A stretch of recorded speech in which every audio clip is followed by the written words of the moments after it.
우리 앞두 사람 같이 인사하겠습니다. 사랑하고 축복합니다. 오늘 제목이 뭐죠? 뭐 하라는 거예요? 네, 옆 사람하고 다시 인사하겠습니다. 감사합니다.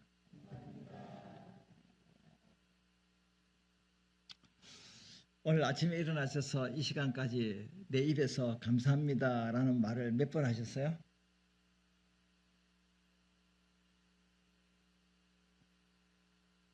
다섯 번.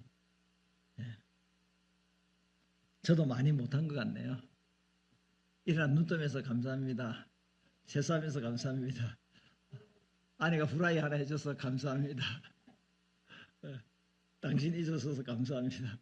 얘들아, 아빠는 너희들이 있어주면 감사하다 등 감사를 남발하는 건 아니지만 입에서 늘 습관적으로라도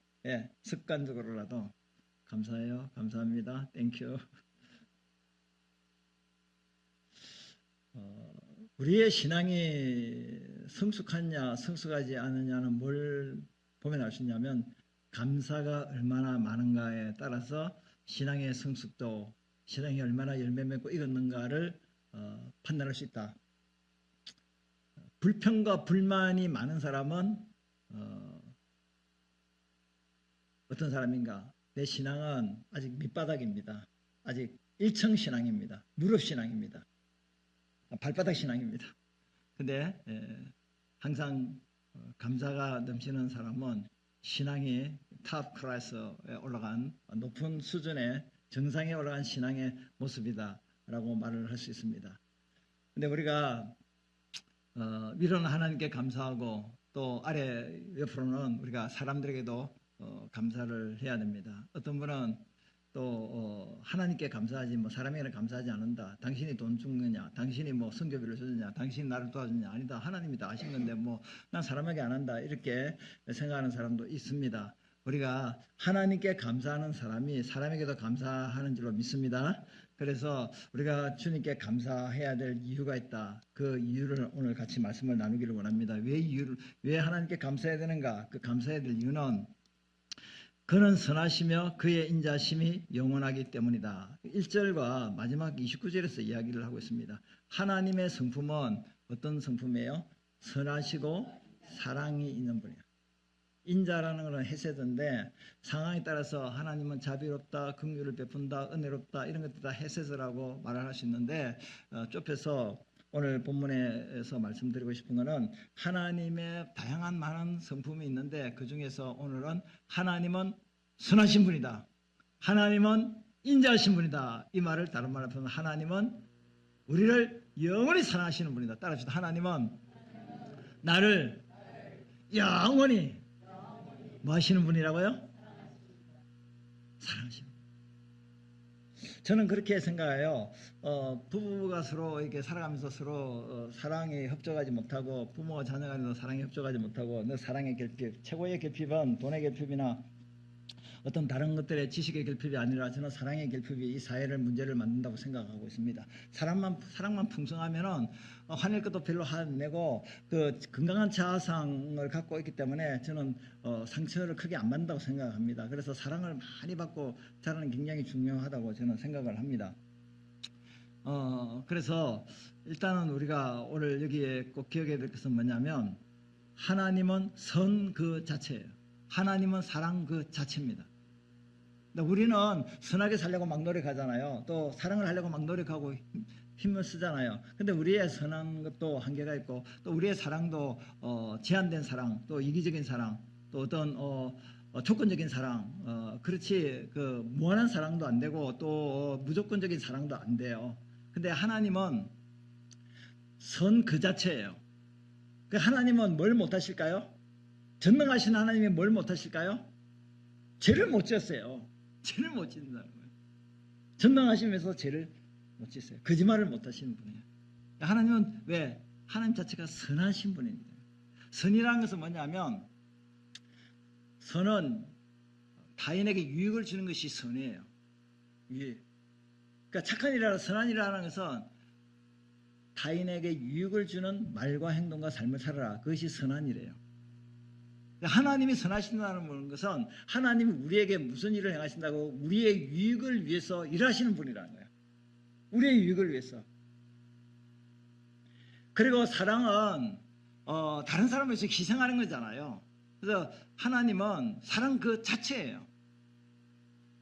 그래서 요한일서 4장 18절인가 보면은 4장 8절에 보면 하나님은 무엇이라고요? 사랑이시라. 따라합시다. 하나님은 사랑이시라. 그래서 왜 우리가 하나님께 감사 찬양해야 되냐 하면 하나님은 선하신 분이고 동시에 영원히 우리를 뭐 하시는 분이라고요? 사랑하시는 분이기 때문에 우리가 하나님께 감사 찬양을 해야 된다고 1절에도 이야기하고 마지막 절에도 이야기하고 있다 하는 것을 우리가 오늘 기억하시고, 그러면 하나님이 우리에게 인자심을, 우리에게 사랑을 베푸신 것이 뭐냐 하는 것에 대해서 구체적으로 조금 말씀을 나누는데요. 지금 시편 저자는요, 자신이 고통을 받고 있는 중에 기도를 통해서 응답을 받았다고 5절에서 이야기를 하고 있어요. 하나님의 인자가, 하나님의 사랑이 어떻게 나타나는가? 내가 고통 중에 기도를 했는데 응답받은 것으로 나타났다는 것이에요. 그리고 또 한 가지는 하나님은 누구 편이에요? 내 편이에요. 내 편.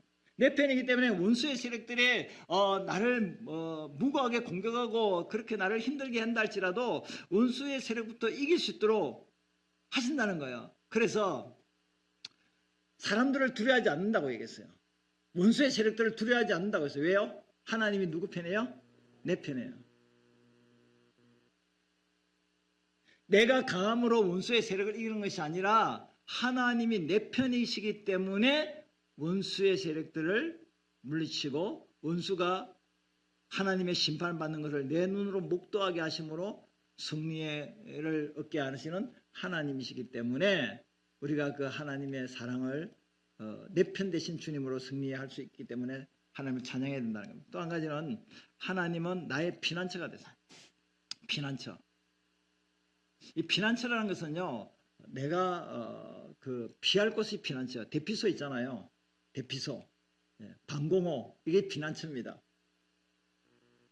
근데 사람들은요, 오늘 여기 8절 9절에도 보면요, 사람을 피난처로 삼는 경우도 있어요.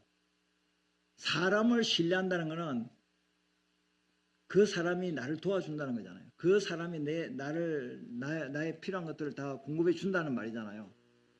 그래서 사람을 신뢰하는 것보다 하나님을 신뢰하는 게 더 낫다라고 이야기를 하고 있어요.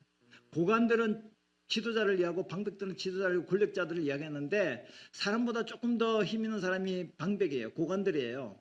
힘 있는 사람이, 지위가 높은 사람이에요. 근데 그런 사람을 신뢰하는 것보다 누구를 더 신뢰하는 것이 낫다고요?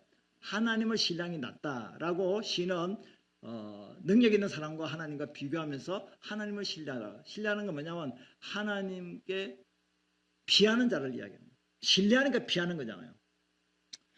그런데 여러분 한번 묻겠습니다. 여러분들이 삶이 어렵고 힘들 때 누구에게 도움을 먼저 요청하고 누구의 도움이 절대적으로 필요하다고 생각해요? 하나님의 사람이에요? 그러면 여러분들이 지금 현재 여러 가지 삶의 어려움이 있으면 누구를 먼저 찾아가야 된다고 생각해요? 그런데 여러분들에게는 그 피난처가 하나님이 아니신 것 같아요. 왜냐하면 새벽기도 나온 사람은 똑같고 수요 예배 나온 사람도 똑같고 금요기도 나온 사람도 똑같아요.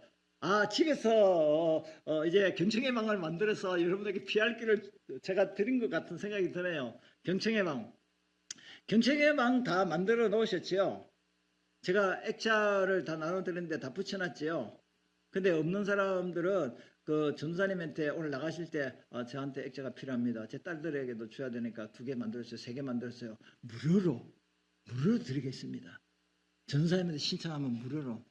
근데 갓집에는 1개만 필요해요.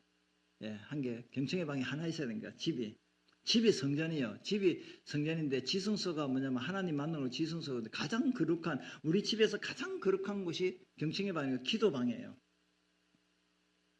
그래서 아침에 일어나서 기도방에서 아빠 기도합니다. 화장실 들어가서 기다리는데 언제 나와 이렇게 하는 것처럼 화장실 하나밖에 없는 그렇잖아요. 근데 아빠 기도 시간, 그 다음에 엄마 기도 시간, 그 다음에 줄줄이 순서 기다려서 그 경청에 와서 기도하고, 그리고 또 퇴근하자마자 얼른 또 경청에 와서 기도하고, 애들하고 같이 이제 집에 이제 초청받아서 애들 초청해서 같이 집에 왔는데 나 먼저 내가 기도방에 들어가서 잠깐 기도하고 나올 거야. 근데 경청이 방이 뭐야? 기도방이 뭐야? 나는 우선순위가 항상 방에 들어서 기도하고 나 하루 합격하고 또 출근하고 또 끝나고 난 데 올 때도 기도하고 또 이렇게 또 아이들 놀 때도 항상 우선이 지순서도 하나님 만나는 시간이 내게 최고의 첫 번째 순서야. 그러니까 우리가 피난처를 주님으로 삼는다는 것은 주님께 비한다는 겁니다. 삶에 어렵고 힘든 일이 있으면 그 주님께 달려간다는 거거든요. 왜냐하면 그분만이 나를 도와주시는 분이거든요. 여러분, 뭐 사람을 신뢰한다, 사람에게 도움을 받는다, 그 자체가 잘못됐다고 이야기하는 것이 아니라 우리는 하나님을 나의 피난처로 삼고 하나님의 도움을 구할 때 하나님은 사람을 통해서 역사하고 환경을 통하여 역사하고 그래서 하나님이 나를 도와준다니까요. 그래서 시인은 어렵고 힘든 일을 겪을 때 하나님은 내 편이시기 때문에 하나님께 비하면 하나님이 나를 도와주시겠다라는 마음을 가지고 달려갔는데 그 결과로 심한 고통에서 구원을 받게 되었다 하는 것입니다. 그래서 시인은 17절에서 내가 이 환난 중에 죽지 않고 이제 하나님의 은혜로 살아나서 이제 하나님이 나에게 하신 일을 내가 만민에게 선포하리라. 하나님이 내 고통과 어려움을 건져주셨습니다. 구원해 주셨습니다. 그 하나님은 살아계십니다라고 선포하게 되는 거죠. 그러면서 21절에는 주님께서 내가 이 고통 중에 부르짖을 때만 응답하시고 나를 고통에서 구원해 주셨으니 내가 주님께 감사하리로다. 28절 같이 한번 읽겠습니다. 주는 나의 하나님이시라 내가 주께 감사하리다. 주는 나의 하나님이시라 내가 주를 높이리다. 주님은 누구의 하나님이시라고요? 나의 하나님. 나의 하나님. 그러니까 우리가 감사 찬양할 동기가 뭐냐면 하나님이 무슨 일을 행하시기 이전에 하나님은 선하신 분이다. 하나님의 사랑은 영원하다. 하나님의 성품 자체가 찬양과 감사의 동기가 되어야 된다는 거예요. 내 부모가 뭘 먹을 거 맛있는 거 사주고 내게 뭐 엄청난 재산 유산을 물려주기 때문에 내 부모가 되는 것이 아니라 부모가 한 일을 무슨 일을 내게 한 것 이전에 부모님이시기 때문에 자식을 사랑하는 그 부모님이시기 때문에 부모님에게 효도하는 거예요. 부모님께 효도하는 게 먼저고 그 다음에 부모님이 하신 일은 부모님이 나의 부모라는 것을 증명하는 것이 부모가 자식을 사랑함으로 공부도 시켜주고 이처럼 여기까지 오도록 그렇게 낳으시고 기르시고 해주신 거잖아요. 그러니까 아빠 엄마가 나에게 해준 게 뭐 있어? 이렇게 나오면 입장이 이제 힘들어지기 시작하는 거예요. 하나님이 나에게 해준 게 뭡니까? 이렇게 하면 굉장히 힘들어지는 거거든요. 그러면 감사가 안 나오거든요. 찬양이 안 나와요. 해준 게 뭐가 있냐고 이렇게 나오면. 근데 또 부모 입장에서 그러니까 해준 게 왜 없어? 해준 게 왜 없냐? 내가 너를 낳아준 거에도 큰 일이다. 야, 기른 게 없는 애 낳고 한번 길러봐. 하나 기른도 힘들다. 2명, 3명 돼봐. 쌍둥이 낳아봐. 힘들어. 어려워. 다른 거는 고사하고 낳아서 길러준 거만, 학교 보내준 거만, 이렇게, 대학까지 나오게 해서 이제 그때부터 20대에서 청년이 되면 네 삶은 네가 책임지고 살아야 된다. 그럼에도 불구하고 평생, 자식만 생각하고 있잖아요. 자식이 1순위예요. 부모에게는. 어쩔 수 없어. 그런데 해준 게 뭐가 있냐? 이렇게 나오면 곤란한 거죠. 해준 게 뭐가 있냐는 것은, 부모가 한 일을 따지는 거예요. 부모 자체에 대한 효도와 감사가 아니고 해준 걸 가지고 부모로 인정을 하냐 하지 않냐 그게 달렸다는 거예요. 그게 아니라는 거예요. 왜냐하면 하나님은 성품 그 자체가 선하고 사랑이 많으신 분이잖아요. 하나님으로서 우리가 만들어지고 시험을 받고 여기까지 살아온 거잖아요. 그러면 하나님 자체에 대해서 우리가 감사하고 찬양을 해야 되는데 그 하나님은 성품 자체가 선과 사랑이 있는 분이기 때문에 행동도 우리에게 선을 베푸시고 행동도 우리에게 영원히 불변하는 사랑으로 사랑을 하신다는 거거든요. 그래서 오늘 28절은 나의 하나님이 되시기 때문에 내가 감사하며 찬양하고 높이겠다 그렇게 말씀하고 있다는 사실이에요. 자, 그러면 이 이스라엘 백성들이요 실제로 이제 그 하나님의 이런 엄청난 경험을 했잖아요. 그리고 또 시인이 그런 경험을 했습니다. 그리고 이스라엘 백성들이 하나님 말씀에 불순종해서요, 바벨론의 침략을 받고 하나님 징계로 이제 멸망을 하게 됩니다. 그래서 성전도 다 파괴되고, 그래서 바벨론 지역에 포로로 끌려가요. 그래서 70년이 차니까 하나님의 약속의 말씀대로 이제 페르시아의 고레스가 바벨론 제국을 점령함으로 이스라엘 백성들이 이제 고국으로 돌아오게 돼요. 첫 번째 이제 그 포로 생활에 돌아온 사람들이 한 일이 뭐냐면, 깨어지고 무너진 솔로몬 성전을 다시 재건하는 일을 하는데, 그게 에스라 3장 11절에 이렇게 그들이 찬양을 하는데, 그들은 여기서 대제사장들, 성전을 섬기는 레위인들을 말합니다. 그들이 찬양하고 감사하며 여호와께 노래했는데 이렇게 노래했습니다. 여호와는 선하시며 이스라엘에 대한 사랑은 영원하시다. 이렇게 하니까 그에 모인 모든 백성도 성전의 기초를 놓는 것을 보고 여호와를 찬양했다라고 말씀을 하고 있습니다. 그렇잖아요. 이스라엘 백성들이 죄를 보면서 고통을 받았는데 하나님이 그들을 버리지 않고 그들을 영원히 사랑하시기 때문에 다시 돌아오게 하시고 성전을 짓도록 했으니까 너무나 감사해서 그 선하시고 영원한 하나님 사랑에 대해서 찬양하는 이스라엘 백성들을 보게 됩니다. 이와 같이요, 저도 그렇고 여러분도 그렇고 정말로 하나님이 우리에게 베푼 은혜와 사랑이 너무나 크다는 것을 꼭 기억하시기 바랍니다. 꼭 기억하셔야 돼요. 어제도 제 아내가 이제 성경 가정 예배를 드리고 그럼 1시간에서 1시간만 정도 드리는데, 이제 바라옵기는요, 우리가 D6 하는 교회잖아요. D6. 우리 교회의 이제 트렌드, 우리 교회의 그 핵심은요, 그냥 우리 교회는 D6 하는 교회입니다라고 이야기를 꼭 하세요. 그러니까 교회도 차별된 교회가 있어요. 딱 같은 교회가 아니에요. 특징이 있다는 특징. 그 핵심이 뭐냐면 우리 교회는 D6 하는 교회라고 한다면 사람들이 궁금해서 물어보잖아요. 뭐라고 물어보겠습니까? D6가 뭐예요? 라고 물어보잖아요. D6는 영어로 디트로노미 챕터 6 6장인데 4절부터 9절이 핵심인데 신명기 6장 4절 9절 말씀을 실천하는 교회예요. 그럼 신명기 6장 4절 9절이 뭐야? 셈아 이스라엘 들으라, 우리 하나님 여호와는 오직 유일한 여호와시니 너는 마음을 다하고 뜻을 쭉 이야기하면서 이 말씀을 강론해서 문설주의 칩에 그 말씀을 붙이라고 그런 이야기가 있잖아요. 말씀. 그러면서 그 이야기를 쭉 하는 겁니다. 그 이야기를 쭉 하는 거예요. 그래서 우리가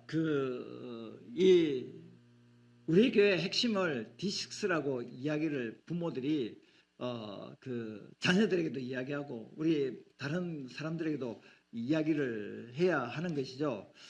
그래서 우리가 이런 어떤 이제 고난과 힘든 그 여건 가운데 있다 할지라도 우리가 해야 되는 건 뭐냐면, 하나님이 우리 편이 되시고 우리의 피난처가 되기 때문에 우리가 찬양을 해야 된다. 감사 찬양을 해야 된다. 그건데 누가 이렇게 감사 찬양을 해야 되냐면, 오늘 그 찬양의 대상이요, 2절에 보니까 이제 이스라엘은 말하기를 그의 인자하심이 영원하다 할지어다. 이스라엘 백성들이 찬양을 했네. 이스라엘 백성 전체가 찬양을 했네. 둘째는요, 3절에 보니까 이제 아론의 집은 말하기를 그의 인자하심이 영원하다 할지로다. 아론의 집이 찬양해요. 아론은 이스라엘의 첫 번째 대제사장이에요. 그리고 그의 자녀들은 제사장이에요. 성전에서 일하는 분들이에요. 다시 말하면 종교 지도자들이에요. 그러니까 이스라엘 백성들이 전체 하나님이 사랑이 영원하다고 찬양할 뿐만 아니라, 그리고 종교 지도자들이 모델로서 찬양을 하고, 그 다음에 4절에 보니까 이제 여호와를 경외하는 자는 말하기를 그의 인자심이 영원하다 할지라다. 하나님을 경외하는 하나님의 백성과 이방인들, 이스라엘 백성과 이방인들 모두 다 하나님을 경외하는 자라면 누구나 할 것 없이 다 하나님의 사랑은 영원하다라고 찬양을 해야 된다 하는 것입니다. 그래서 시편 117편 1절 2절에 보면요, 이제 그 시편 117편이 시편에서 150편에서 가장 짧은 장이에요. 거기 보면 이런 말씀이 있습니다. 너희 모든 나라들아 여호와를 찬양하며 너희 모든 백성들아 그를 찬송할지어다. 우리에게 행하신 여호와의 인자하심이 크시고 여호와의 진실하심이 영원함이로다. 할렐루야. 그러니까 누가 찬양해야 될 사람이 누구예요? 모든 나라와 모든 백성들이에요. 모든 나라와 모든 백성이에요. 그 말은 뭐냐면 이 세상의 모든 나라와 모든 이 땅에 살아가는 모든 사람들이 누구를 찬양해야 된다고요? 주님을 찬양해야 돼요. 그래서 제가 이제 아까 이야기하다가 제가 핵심을 놓친 것 같은데, 제가 이제 그 1시간 반 동안의 이야기를 하면서 이제 그 가정예배를 드리고 그렇게 하면서 오늘 이 말씀을 같이 나누는데, 감사에 대한 이야기잖아요, 오늘. 이 감사라는 것은 명령형이에요. 감사는 해도 되고 안 해도 되는 게 아니고 감사해야 된다는 거예요. 근데 감사하는 조건이 뭐냐? 왜 감사를 해야 되냐? 그 이유를 몰라서 감사를 못하고 살아갈 뿐이지, 감사할 것들이 너무나 많다는 거예요. 그러니까 명령은, 이거는 순종으로 우리가 반응을 해야 되는 거잖아요. 감사할 수도 있고 안 할 수도 있고, 선택이 아니고 명령이잖아요. 그래서 아내와 같이 이제 성경 공부를 하면서 왜 우리는 감사가 이렇게 결핍되어 있을까? 감사를 왜 못할까? 사람들이 왜 감사를 하지 않을까? 비교의식 때문이다. 비교의식. 그러니까 많이 가지고 있는 사람들과 비교해 볼 때 나는 좀 적게 가지고, 많이 배운 사람, 또 권력 있는 사람, 힘 있는 사람, 잘 나가는 사람과 비교해 볼 때 나는 거기에 비해서 초라하고, 그러니까 나는 왜 이렇게 살아야 되나, 그렇게 생각하니까 이 감사가 안 논다는 거죠. 그래서 제가 생각할 때는요, 감사도요, 절대적인 감사가 필요할 것 같아요.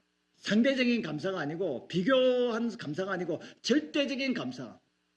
절대적인 감사가 뭐냐면 저는 그런 것 같아요. 하나님이 우리에게 주신 것을 헤아려 보면서 감사하는 거. 그러니까 하나님이시기 때문에 찬양하는 거잖아요. 하나님 뭘 해주셔서 찬양하는 게 아니고 하나님이시기 때문에 찬양하는 것처럼, 절대적인 감사는 내가 태어나서 오늘 여기까지 살아온 숨쉬는 모든 순간순간들이 다 누가 주신 거예요? 하나님이 주신 선물로 주신 것이다. 내 인생은 선물이다. 따라합시다. 내 인생은 하나님의 선물이다. 근데 선물을 딱 받아서, 근데 딱 보니까 내 선물은 작은 것 같아. 저쪽 선물이 더 큰 것 같아. 나 이 선물 싫어요. 저 선물 주세요. 바꿔서. 또 바꿨는데 내 것도 똑같은 것 같아. 더 적은 것 같아. 아니야, 처음 게 더 큰 것 같아. 다시 바꿔. 포장은 그럴싸해. 포장은 그럴싸해. 뭐 안에 뭐 엄청난 보석이 들은 것 같아. 근데 바꿔서 뜯어보니까 초라해. 다시 바꿔. 그럴 수는 없잖아요, 또. 그러니까 우리 인생은요, 하나님 주신 선물이에요. 눈 뜨자마자 왜 감사해야 돼요? 하루를 누가 선물로 주셨어요? 하나님 선물로 주셔서 감사하잖아요. 아이고, 우리 애도 보니까 우리 손주도 학교 가기 싫대요. 초등학교 1학년 학교 가기 싫대요. 선생님을 좀 잘못 만난가 봐. 집에서 산수를 해오라는 거야. 집에서 공부를 해오라는 거야. 아니, 학교를 왜 보내요? 선생님이 가르쳐야지. 그러면 집에서 기억, 니은, 아야, 어여 다 배워가고 1+1은 2+1 다 배우고 곱하기 다 나누는 게 다 배우고, 뭐 선생님 뭐 필요해서 집에서 다 부모님이 다 학원에서 다 배워. 선생님도 그러잖아요. 학원에서 배워오라 그러잖아요. 엄마한테 다 배워오라 그러잖아요. 그럼 선생님 뭐 하는 거야? 가이드하고 이제 방향만 제시하는 게 선생님인가? 그러니까 애가 학교 가기 싫은 거죠. 그럼 어떻게 합니까? 그래, 뭐 학교 가기 싫으면 안 가도 되고, 공부 싫으면 안 해도 되고, 예? 인생은 성적순이 아니다. 100점을 공부하지 되느냐? 그건 아니다. 인생을 살아보니까 그래요. 살아보니까, 예? 살아보니까. 그러니까 부모의 마음속은 그렇잖아요. 좋은 선생님 만나서 그래도 공부도 열심히 하고 그러면 좋지. 예? 자꾸 못한다고 집에 가서 해오라고 그러면 애가 주눅이 들면 집에서 하나 이렇게 가르치면 잘해. 이렇게 하면 잘해. 근데 학교 가면은 제 선생님 앞에서는 못하는 거야. 주눅이 들어서. 예. 여러분, 우리가요, 이 믿는 사람이든 믿지 않은 사람이든요, 하나님께 감사 찬양해야 돼요. 근데 믿지 않은 사람들은 내가 살아가는 일상이, 삶이, 예? 이 지구에 살고 있다. 내가 공기를 통해서 호흡을 하고 있다. 내가 물을 마시고 있다. 이 사실 자체가 하나님이 주신 선물이라는 걸 몰라요. 그러니까 우리가 살아가는 일상이 하나님의 선물이라고 얘기했잖아요. 인생이 하나님의 선물이라고 이야기했잖아요. 그래서 남들과 비교해 볼 때 좀 많이 가지고 좀 여유 있게 좀 이렇게 뭐 이렇게 잘 못 산다 할지라도 이 살아가는 숨쉬고 살아가는 이 사실 자체가 하나님 베푼 선물이라니까요. 그러니까 감사를 해야 된다 이거. 오늘 주일날 이 시간에 이 자리에 나와서 예배 드리는 사실 자체만이라도 할렐루야 감사할 일이에요. 예배 드리고 싶어도 예배 드리지 못한 자리에 있는 분도 있거든요. 몸이 아파서 꼼짝달싹도 하지 못하시는 분도 있거든요. 정말로 힘들게 어렵게 사는 사람들이 많이 있습니다. 그런데 우리가 오늘 다른 자리에 있지도 않고 또 예배 자리에 있다는 이 사실 자체가 아무나 예수 믿는 게 아니에요. 누구나 예수 믿는 게 아니에요. 누구나 구원받는 것도 아니에요. 누구나 예배드리고 찬양하고 말씀 듣는 것도 아니에요. 근데 이런 자리에 앉아 있었다는 사실 자체가 우리가 하나님께 예배드리고 찬양하고 감사해야 되는 이유가 된다 하는 것이죠. 그래서 요한복음 13장 1절에 보면요. 그 유월절 전에 예수님께서 자기가 세상에 떠나 아버지께 하나님께로 돌아가실 때가 이런 줄 아시고 세상에 있는 자기 사람들, 예수 믿는 사람들, 제자들을 사랑하실 때 어떻게 사랑했다고요? 끝까지 사랑해요. 끝까지 사랑해요. 그래서 예수님이 잡히시기 전날 밤에 이제 그 성찬예식을 행하면서 성만찬예식을 하고 난 이후에 제자들의 발을 일일이 다 씻기면서 내가 주와 선생이 돼서 너희 발을 씻긴다 이렇게 말씀해서 너희도 서로 사랑해라 이런 계명을 남기셨는데 예수님은 주와 선생이 돼서 그 종들이 행하는 하인들이 행하는 그 발 씻는 일을 하셨어요. 이건 뭐냐면 주님이 뭘 보여주냐면 내가 너희들을 이렇게 사랑한다. 내가 내일 십자가를 지고 내가 죽지만은 내가 너희들을 택했고 여기까지 이렇게 살아오면서 같이 있으면서도 끝까지 너희들을 사랑했잖아. 내가 내일 죽는데 그 순간까지 내가 너희를 사랑한다는 것을 발을 씻기는 걸 통해서 보여줬다는 사실. 그래서 로마서 8장 35절부터 39절에 우리 같이 한번 읽겠습니다. 누가 우리를 그리스도의 사랑에서 끊으리요 우리를 우리 주 그리스도 예수 안에는 하나님의 사랑에서 끊을 수 없으리라. 이 말은 뭡니까? 하나님의 사랑에서 아무도 못 끊는다는 말은 뭐냐면 하나님은 영원히 불변하시게 우리를 사랑하신다는 거예요. 그 어떤 일 따라 하나님의 사랑에서 끊을 수가 없어요. 그럼 누가복음 15장에 탕자 비유 있잖아요. 탕자가 아버지 재산을 가지고 허랑방탕하게 다 이렇게 돈을 다 탕진했잖아요. 그러니까 아버지 집으로 돌아가잖아요. 근데 아버지가 어떻게 했어요? 탕자를? 어떻게 했어요? 누가 먼저 발견했어요? 근데 아버지가 어떻게 먼저 발견할 수 있었을까요? 아들이 집 나고 난 뒤에 아버지는 뭐하고 계셨을까요? 항상 집에 문을 열어놓고 동구 밖을 내다보면서 아들이 언제 돌아오나 하고 노심초사 아들만 생각하고 있었다는 거 아닙니까? 근데 그 집 나간 아들이 허랑방탕했어. 죄를 지었어. 그런 아들을 기다리고 있는 거예요. 그 아들이 돌아오실 때 어떻게 합니까? 아버지로서 최선을 다해서 아들에게 제일 좋은 것을 로 대접하고 잔치를 벌리잖아요. 그게 아버지 사랑이야. 아버지 사랑, 하나님의 사랑이야. 영원한 사랑이야. 우리가 비록 탕자로서 우리가 죄악 가운데서 우리가 제대로 하나님 뜻대로 말씀대로 살지만 연약한 가운데 있다 할지라도 그럼에도 불구하고 아버지의 사랑은 변한다? 변하지 않는다? 안 변해요. 안 변하니까 우리가 죄악 가운데 있다 할지라도 아버지 주님을 못 잊어 이제 아버지 집에 돌아갑니다. 회개하고 돌아가잖아요. 그러니까 여러분들의 자녀들이 잘못하고 그랬다 할지라도요. 절대 집 나가라 그렇게 말하지 마시고 물론 캥거루족이 되면 안 되겠지만은 항상 내 아버지 내 어머니는 내가 잘못함에도 불구하고 나를 용서하고 사랑하고 감싸주는 분이야. 우리 부모님은 나를 사랑해. 우리 부모는 선한 분이야.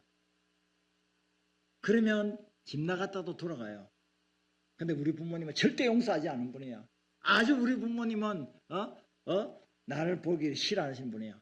그러면 돌아가고 싶은 마음이 있어도 못 돌아가잖아요. 나 집에 돌아가리라. 하나님 아버지 집에 돌아가리라. 지금까지 세상에 방탕하게 살지만은 내 아버지는 사랑으로 언제든지 돌아오면 다 받아주시고. 그래서 하나님의 사랑은 뭐보다 넓다고요? 바다보다 넓어요.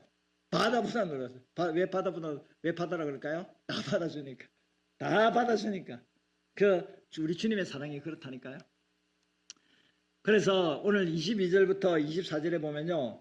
건축자의 버린 돌이 집 모퉁이의 머릿돌이 되었나니라고 이야기했습니다. 시편 저자가 건축자의 버린 돌이 집 모퉁이의 머릿돌이 되었다. 이 말은 뭐냐면 건축자들이 이제 성전을 집을 건축할 때 돌을 다듬어서 집을 건축하잖아요. 다듬다 보면은 이제 쓸만한 돌도 있지만 건축에 필요한 돌도 재료가 될 수도 있지만 쓸모없는 돌도 있을 수가 있거든요. 그러면 건축자들이 쓸모없어 집 짓는데 필요 없는 돌이야 버리잖아요.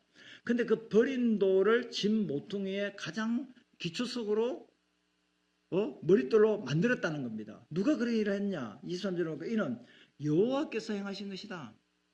그래서 우리 눈에 볼 때 참 기이하다. 어떻게 저 버린 돌인데 쓸모없는 돌인데 쳐다보지도 않은 그런 돌인데 어떻게 그 돌을 가지고 건물의 가장 핵심되는 기초석 주춧돌로 모퉁이돌로 삼았을까? 야 신기하다 놀랍다. 근데 그 신기하고 놀라운 일을 누가 행하셨다는 거예요? 하나님이 행하셨다는 거예요. 그래서 이 날은 버린 돌이 머릿돌이 되게 한 이 날은 우리가 즐거워하고 기뻐하리로다라고 이야기하는 거예요. 자 그러면 그것을 먼저 이 시편 저자에게 이야기하면 시편 저자가 이런 거예요. 시편 저자가 이제 다윗이라고 한다면 다윗이 사울왕으로부터 쫓겨다니면서 버린 돌같이 된 거예요. 그 나라에서 살 수도 없어요. 그래서 이거 블레셋으로 도망가게 됐어요. 다윗은 인생이 버린 돌처럼 그렇게 살 수밖에 없었지만 하나님이 그 버린 돌 된 다윗을 들어서 이스라엘의 가장 강한 왕으로 삼으셨어요. 가장 부강하고 나라를 엄청나게 그렇게 영토를 확장시킨 왕이 다윗 왕이에요. 그 버린 돌을 모퉁이 돌로 삼아주셨잖아요. 다윗의 경우에. 그리고 또 우리 같은 경우는 저와 여러분들이 이제 버린 돌이라면 다 우리는 아담의 후손이잖아요. 죄를 갖고 살고 마귀의 종로로 사는 그런 연약한 자들이었잖아요. 근데 이 하나님 나라에서 보면 하나님의 입장에서 보면 우리가 버린 돌 같아요. 하나님에게 가치 없는 돌이었어요. 왜? 사탄의 종로라고 죄에 끌려다니고 세상적인 가치관으로 살아가는 거 하나님 나라하고 전혀 상관없잖아요. 그러니까 버림받은 돌인데 우리를 하여금 예수 믿고 구원받게 해서 우리를 새 사람으로 만들어주셨다는 거예요. 하나님의 나라를 위해서 하나님의 영광을 위해서 살 수 있는 사람으로 만들어주셨다는 거예요. 그래서 우리가 예전에는 예수님 믿지 않을 때는 버린 돌이었는데 하나님의 은혜로 하나님의 사랑으로 예수의 십자가의 보혈의 능력으로 우리가 하나님 나라의 머릿돌로 삼아주신 거예요. 이 말은 뭐냐면 우리를 새 사람 되고 변화시켜 주셔서 하나님 나라에서 유익을 위해서 일을 할 수 있는 일꾼으로 부르셨다는 사실이에요. 그러니까 감사 찬양하지 않을 수 없다는 거잖아요. 그래서 이 말씀을 예수님에게 적용을 시켰어요. 예수님에게 이제 예수님은 건물의 머릿돌이 되신 분이에요. 그러니까 건물의 머릿돌이 왜 중요하냐면 이 건물의 머릿돌은 양쪽에 벽을 연결하고요. 이 머릿돌부터 이제 건축 벽돌을 이렇게 쌓아 올려가는 것이 머릿돌이에요. 그래서 에베소서 2장 20절에는 이렇게 이야기합니다. 너희는 사도들과 선지자들이 터 위에 세우심을 입은 자라. 그래서 예수께서 친히 모퉁이 돌이 되었으니까. 그러니까 사도들과 선지자들이 복음을 전했잖아요. 예수님을 전했잖아요. 그래서 예수님을 믿게 되면은 이제 구원을 받게 되는데 예수님이 바로 건물의 터가 되고 건물의 모퉁이 돌이 된다는 거예요. 그러면 성도들은 뭐냐? 성도들은 이 벽돌 한 장 한 장을. 그 기초는 예수님, 기준돌도 예수님. 성도들은 그 예수님 위에 쌓아 올려가는 재료라는 거예요. 그래서 그 모델이 되는 분이 사도들과 선지자들고 그리고 우리가 벽돌로 쌓아지는데 어떻게 쌓아 올려지면서 건물이 지어져 만들어지느냐 하면 바로 성령의 역사로 그렇게 만들어지고 있다는 사실이에요. 그래서 이거를 다시 좀 더 구체적으로 이야기를 하면 이렇습니다. 예수님이 이 땅에 인간의 몸을 입고 오셔서 사시면서 섬김의 삶을 사셨잖아요. 그리고 최고의 섬김은 십자가에 우리 죄값을 지불하는 죽으심인데 그리고 부활하시고 그리고 성천하시면서 뭘 보내주셨어요? 성령을 우리에게 보내주셨어요. 그리고 성령을 보내시고 그리고 우리를 위해서 지금 뭘 하고 계시냐면 기도하고 계시고 이제 재림하시고 그리고 우리를 천국으로 인도하세요. 그러면 우리가 어느 이 시점에 우리가 놓여 있냐면 바로 성령 받고 재림해서 주님 나라 갈 그 사이에 우리가 지금 신앙생활을 하고 있는 겁니다.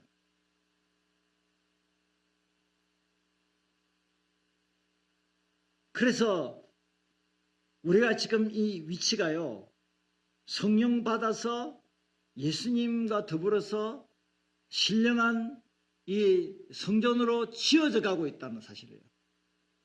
성전으로 지어져 가고 있다. 벽돌 한 장 한 장으로서 예수님을 기준으로 해서 예수님의 터 위에 머릿돌을 통해서 건물이 지금 예수님과 더불어서 주님이 재림하실 때까지 천국에 들어갈 때까지 신령한 몸으로 성전으로 지어져 가고 있는 것이 우리의 현재 모습이라는 것을 제가 잠깐 도표로 이렇게 그림을 그렸습니다. 자, 그래서 마태복음 7장에 보면요, 2절 25절 그러므로 누구든지 나의 이 말을 듣고 행하는 자는 그 집을 반석 위에 지은 지혜로운 사람 같으니 비가 내리고 창수가 나고 바람이 불어 그 집에 부딪히되 무너지지 않은 이는 주추를 반석 위에 놓은 것 같아요. 반석 위에 집을 짓는 거, 모래 위에 집을 짓는 게 아니고, 모래 위는 예수님 외에 뭐 철학자들이라든지 뭐 어떤 종교라든지 이 모든 것들은 모래 위에 집을 짓는 거예요. 모래 위에 집을. 세상의 율법과 규범을 따라 사는 집들은, 기준을 따라 사는 건 다 모래 위에 집을 져요. 그러면 우리의 반석은 누구라고요? 예수님. 그리고 우리의 건물을 짓는 기준은 뭐예요? 예수님. 그러니까 우리가 예수 믿고 구원받고 난데 우리의 살아가는 모든 삶의 기준은 누구예요? 예수님이에요. 그래서 예수님과 맞물려서 예수님과 더불어 성령 받은 우리가 예수님과 더불어서 성령 안에서 건물이 지어지도록 그렇게 신앙생활 하는 자가 반석 위에 집을 세우는 자라는 거예요. 집을 세운다는 것은 교회를 세운다는 건데, 교회가 바로 저와 여러분들이 예수 믿고 구원받은 우리의 신앙을 세워간다는 거예요. 우리 인생을 세워간다는 거예요. 그래서 말씀을 듣고 행하는 사람이 바로 그와 같은 사람이라는 거예요. 그래서 이제 마지막 결론은 감사와 찬양하는 삶이 뭐냐. 감사와 찬양하는 삶은요, 저는 이제 포인트를 여기 잡았는데, 이 포인트를 이야기하기 전에 저와 여러분들이 그 하나님으로부터 그 사랑받은 게 많기 때문에 어떻게 하면 감사의 삶을 사는가, 찬양의 삶을 살 수 있느냐, 그렇게 하기 위해서는 구체적으로 이야기하면요, 이렇게 주일날 와서 예배를 빠지지 않는 것을, 예배를 참석하는 것, 또 가정 예배를 드리는 것이 주님께 감사하고 찬양하는 거예요. 예배자의 삶을 사는 것이 감사하고 찬양하는 거예요. 그리고 좀 더 구체적으로 이야기하면요, 감사일기를 좀 적었습니다. 감사일기를 적었어요. 감사 노트. 그래서 오늘 하루 일과를 마무리하면서 하나님께 어떤 것이 감사한가, 감사 제목 3가지나 5가지를 꼭 적었어요. 그러면 감사할 일이 많으면 많을수록 불평불만 원망이 어떻게 돼요? 사라지겠죠. 얼굴에 이렇게 뭐랄까 걱정, 의심, 염려가 많이 있는데, 어둠이 있는데 그것이 점점 사라지고 얼굴이 빛이 날 거예요. 왜? 감사할 제목들이 많으니까. 그것을 구체적으로 이야기하고요. 그리고 저는 이제 감사와 찬양하는 삶이, 저는 이런 삶이라고 봅니다. 주님의 말씀을 듣고 행하는 삶이다. 행하는 삶이다. 왜냐하면 마태복음 7장 21절을 보니까요, 나더러 주여 주여 하는 자마다 다 천국에 들어갈 것이 아니요 다만 하늘에 계신 내 아버지 뜻대로 행하는 자라 들어가리라. 그러니까 아무리요 주여 주의 이름을 부르면서 기도하고 주여 주의 이름을 부르면서 찬양하고 예배드리고 그런다 할지라도 하나님의 말씀대로 살지 않는 그 사람은 모래 위에 지은 집과 똑같다는 거예요. 왜냐하면 주의 말씀대로 행하는 사람은 삶의 기준이 누구예요? 예수님. 우리의 삶은 누구의 터 위에 우리의 삶을 지어간다고요? 예수님 위에 집을 지어간다는 거예요. 집을 지어가는데 그 기준은 누구예요? 바로 머릿돌은 예수님이에요. 터도 예수님이고 머릿돌도 예수님이에요. 그러니까 우리가 살아가면서 인생에 수많은 역경을 겪고 어려움을 겪고 무엇을 해야 될까, 어떤 일을 해야 될까 할 때 그 기준은 누구예요? 예수님이에요. 따라합시다. 예수님이라면 어떻게 하셨을까? 예수님이라면 이 상황에서 어떻게 하셨을까? 사랑하셨을까? 미워하셨을까? 복수했을까? 용서해 주셨을까? 희생했을까? 내 것을 취했을까? 등등. 예? 삶의 기준이 예수님이에요. 그런 삶을 사는 것이 진정한 찬양의 삶이다. 감사하는 삶이다. 입으로 감사해요. 입으로 찬양해요. 그것도 필요하지만 감사의 길을 서는 것도 중요하고 그것도 중요하지만 내가 주님의 뜻대로 말씀대로 살겠습니다. 삶으로 찬양해라. 따라합시다. 삶으로 찬양해라. 삶으로 감사를 드리라. 우리는 주님의 영원하신 사랑으로 말미암아 구원받고 천국길로 가고 있습니다. 그러므로 주님께 감사하며 찬양하는 삶을 살아야 합니다. 그 삶은 주님의 말씀을 듣고 행하는 삶입니다. 할렐루야.